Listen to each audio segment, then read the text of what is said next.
നമസ്കാരം. ഇന്ത്യയുടെ star leg spinner Yuzvendra ചാഹലിന് ഇത് കഷ്ടകാലം തന്നെയാണ്. ഇന്ത്യൻ ടീമിലെ സ്ഥാനം പൂർണ്ണമായും നഷ്ടമായ ചാഹലിന് ഇപ്പോഴത്തെ ജീവിതത്തിലും വലിയൊരു തിരിച്ചടിയുടെ വക്കിലാണ് കാര്യങ്ങൾ എത്തിയിരിക്കുന്നത്. ഭാര്യയും നർത്തകിയുമായ ധനശ്രീ വർമ്മയുമായി അദ്ദേഹം വിവാഹമോചനത്തിന്റെ വക്കിലാണ് എന്ന റിപ്പോർട്ടുകളാണ് ഇപ്പോൾ പുറത്തു വന്നുകൊണ്ടിരിക്കുന്നത്. ഇത് സ്ഥിരീകരിക്കാവുന്ന ചില തെളിവുകളും ഇപ്പോൾ ദേശീയ മാധ്യമങ്ങൾ പുറത്തുവിട്ടിരിക്കുകയാണ്. ദേശീയ ടീമിലെ സ്ഥാനം തിരിച്ചുപിടിക്കുന്നതിനായി കഴിഞ്ഞ വർഷം ഇംഗ്ലീഷ് കൗണ്ടി ക്രിക്കറ്റിൽ ഉൾപ്പെടെ ചഹൽ കളിച്ചിരുന്നു. അവിടെ ശ്രദ്ധേയമായ പ്രകടനവും താരം നടത്തിയതാണ്. ഇവിടെ ആഭ്യന്തര ക്രിക്കറ്റിൽ ബൗളിങ്ങിനൊപ്പം ബാറ്റിങ്ങിനും ചില മികച്ച പ്രകടനങ്ങൾ താരം നടത്തുകയും ചെയ്തു. ഈ വർഷം ദേശീയ ടീമിലേക്ക് മടങ്ങിയെത്താമെന്ന ശുഭ പ്രതീക്ഷയിൽ നിൽക്കെയാണ് ചഹലിന് ജീവിത പങ്കാളിയെ നഷ്ടമാകാൻ പോകുന്നത് എന്ന തരത്തിലുള്ള വാർത്തകൾ വരുന്നത്. യുസ്വേന്ദ്ര ചഹലും ധനശ്രീ വർമ്മയും തമ്മിലുള്ള വിവാഹമോചനം അധികം വൈകാതെ തന്നെ ഉണ്ടാകും എന്നാണ് പുറത്തു വരുന്ന റിപ്പോർട്ടുകൾ സ്ഥിരീകരിക്കുന്നത്. ഇത് ശരിവയ്ക്കുന്ന നിർണായക തെളിവുകളും ഇപ്പോൾ പുറത്തു വന്നിട്ടുണ്ട്. ചഹലും ധനശ്രീയും ഇൻസ്റ്റഗ്രാമിൽ പരസ്പരം അൺഫോളോ ചെയ്തു എന്നതാണ് ആദ്യത്തെ തെളിവ്. മറ്റൊന്നാകട്ടെ, ധനശ്രീക്കൊപ്പമുള്ള ഇൻസ്റ്റഗ്രാമിലെ മുഴുവൻ ചിത്രങ്ങളും ചഹൽ ഡിലീറ്റ് ചെയ്തു എന്നതുമാണ്. എന്നാൽ ധനശ്രീ പഴയ ചിത്രങ്ങളൊന്നും ഇൻസ്റ്റഗ്രാമിൽ നിന്നും ഇനിയും നീക്കിയിട്ടില്ല. ധനശ്രീ വർമ്മയും യുസ്വേന്ദ്ര ചാഹലും വിവാഹമോചനത്തിന്റെ വക്കിലാണ് എന്ന ഇരുവരുമായി ബന്ധപ്പെട്ട അടുത്ത വൃത്തങ്ങളും ഏതാണ്ട് ഉറപ്പിച്ചു പറഞ്ഞിരിക്കുകയാണ്.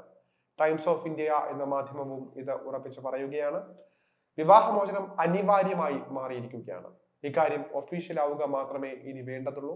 ഇരുവരും തമ്മിൽ വേർപിരിയാനുള്ള യഥാർത്ഥ കാരണം എന്താണ് എന്ന് വ്യക്തമായിട്ടില്ല. എന്നാൽ ഈ ജോഡി വേർപിരിഞ്ഞ ജീവിതം മുന്നോട്ട് കൊണ്ടുപോകാനുള്ള തീരുമാനമാണ് ഇപ്പോൾ എടുത്തിരിക്കുന്നത് എന്നാണ് അടുത്ത വൃത്തങ്ങളിൽ നിന്ന് ടൈംസ് ഓഫ് ഇന്ത്യ ശേഖരിച്ച റിപ്പോർട്ടായി നൽകിയിരിക്കുന്നത്. യുസ്വേന്ദ്ര ചാഹലുമായി വേർപിരിയുകയാണെന്ന സൂചന ആദ്യമായി നൽകിയത് ധനശ്രീ വർമ്മയാണ്. കഴിഞ്ഞ വർഷമായിരുന്നു ഇത്. നേരത്തെ തന്റെ പേരിനൊപ്പം ചേർത്തിരുന്ന ചഹൽ എന്നത് ധനശ്രീ ഒഴിവാക്കിയതോടെയാണ് ഇരുവർക്കുമിടയിൽ പ്രശ്നങ്ങളുണ്ട് എന്ന അഭ്യൂഹങ്ങൾ ഉയർന്നു തുടങ്ങിയത്. പുതിയ ജീവിതം ലോഡ് ചെയ്യുകയാണെന്ന ചഹൽ തന്റെ ഇൻസ്റ്റഗ്രാം സ്റ്റോറിയിൽ കുറിച്ച തൊട്ടടുത്ത ദിവസം തന്നെയാണ് ധനശ്രീയും പേരിൽ മാറ്റം വരുത്തിയിരിക്കുന്നത്.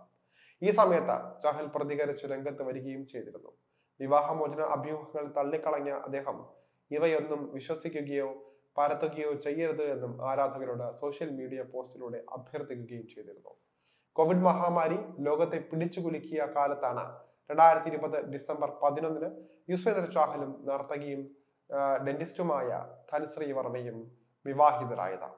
തങ്ങളുടെ പ്രണയ കഥയെ കുറിച്ച് തലക് ദിഖ്ല ജാ എന്ന ഡാൻസ് ഷോയിലൂടെ 11ാം സീസണിന്റെ വേദിയിൽ ഇരുവരും വെളിപ്പെടുത്തുകയും ചെയ്തിരുന്നു. കോവിഡിനെ തുടർന്നുണ്ടായ ലോക്ക്ഡൌൺ സമയത്ത് മത്സരങ്ങളൊന്നും തന്നെ ഇല്ലാതിരുന്നപ്പോൾ ചഹൽ നൃത്തം പഠിക്കാൻ തീരുമാനിക്കുകയായിരുന്നു. ഈ സമയത്ത് സോഷ്യൽ മീഡിയയിൽ ധനശ്രീയുടെ നൃത്ത വീഡിയോകൾ കണ്ട അദ്ദേഹം അവരെ സമീപിക്കുകയായിരുന്നു. നൃത്ത വിദ്യാർത്ഥിനിയായി എത്തിയ ചഹൽ പിന്നീട് ധനശ്രീയുമായി പ്രണയത്തിലാവുകയും ഇത് വിവാഹത്തിന് കലാശിക്കുകയും ചെയ്യുകയായിരുന്നു.